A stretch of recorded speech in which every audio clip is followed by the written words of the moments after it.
It's Election Day, and some of the most watched races are dominated by the issue of abortion rights. In a CBS News poll out just this morning, a majority of Americans say that abortion should be legal in all or at least most cases. Voters in Ohio today will decide if the right to abortion should be guaranteed in that state's constitution.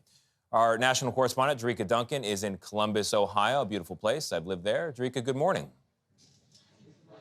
Yes, and so have I, Tony. Good morning to you. As you can see, the polls are clearly open. Behind me, people are voting. And just to give you a sense of how serious this issue is, as we were driving into the parking lot this morning, it was packed full of people, even a line of people stretched outside coming in here to vote because this issue is so critical. According to the Secretary of State, over 850,000 people voted early. They are expecting a normal than average or more than average turnout for this. At stake, as you mentioned at the top, whether a woman has a legal right to an abortion in the state of Ohio. It is literally and figuratively issue number one that is driving people to the polls here today.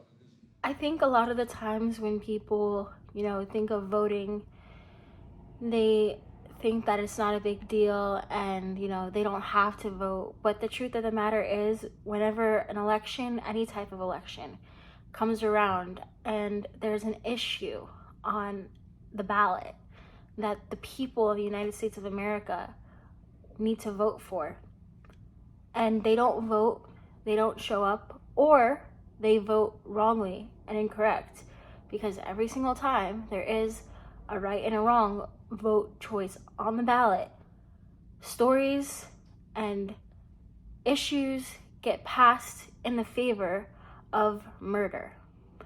Ohio State recently voted, and the issue that came up was abortion, and the people voted to keep abortion legal in the state of Ohio.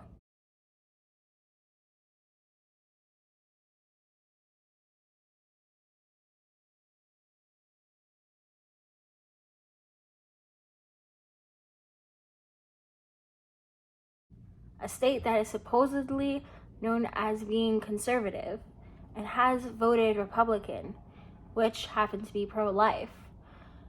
And now, all of a sudden, they're one of the people who are protecting reproductive rights. Whether you're pro-life or pro-choice, Issue 1 is just not right for Ohio. The measure known as Issue 1 seeks to enshrine reproductive rights in the state's constitution. The proposal would only allow the state to ban abortion after viability, which doctors generally consider to be around 22 to 24 weeks, except for when it's necessary to protect the life and health of the mother.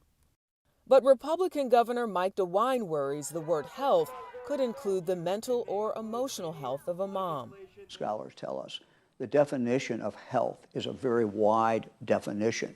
It includes how many children she has. It might include her economic circumstances. It includes many, many things. Yeah, they use the term reproductive rights for murdering unborn babies in the womb. Obviously, we know that's the wrong choice to pick on the ballot. This is why I keep saying I don't understand why people don't do research into issues before voting. Because if the truth of abortion was out there, it would have been super easy for everybody that's able to vote on these issues in separate states, especially when it comes to abortion, to vote no. And that's why I think advocacy is so important, and educating people is super important, so mistakes like this don't happen.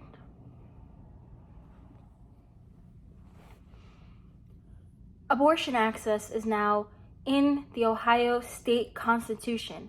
It's protected as a right. Imagine murdering unborn children in the womb is protected and recognized as a right. The right to kill someone, a person, their own separate human being, is written in the law of the land in Ohio, in the state of Ohio.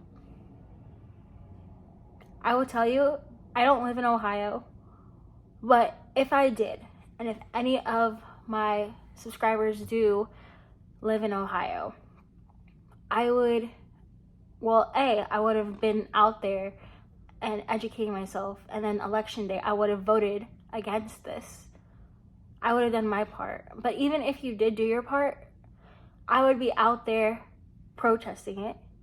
I would be out there making the pro-life movement heard and saying, as someone who lives in Ohio, I don't approve of this. This is not what represents the people. Abortion is murdering an unborn child in the womb. And this is something, as a resident of Ohio, I'm not okay with. And I would make my voice louder than the voices of those who lie about abortion, who lie to others, and who keep the crowd, the people who don't know anything about abortion, ignorant, try to educate people. And then once people are educated, then you go in and you encourage them to speak up for the right to life. That is how the movement grows. That is how, when people are educated, they know what they're voting for, they know how to vote, and that is how the laws of the land change. People who are, if the government and the pro-abortion movement can keep people ignorant and sugarcoat abortion, the literal murder of an unborn child, they can keep that sugar-coated, they can keep, people ignorant about it, then of course they'll be able to pass pro-abortion laws. Of course they're going to be getting away with murdering over 2,300 babies every single day. Over 65 million babies have been murdered via abortion since Roe versus Wade. That's how you keep people ignorant, and that's how you keep murder legal in the United States of America. Thank you guys so much for watching. If you liked this video and learned a little bit, please give this a thumbs up, like, subscribe, and comment, and most importantly, pray. Pray that the ignorance would go away, and pray that people will listen to the pro-life side, pro-life advocates who know what they're talking about, and then come to the truth that abortion is murder. It is taking a human life. Remember that Jesus is Lord and abortion is murder, and we'll see you on the next video. Peace out.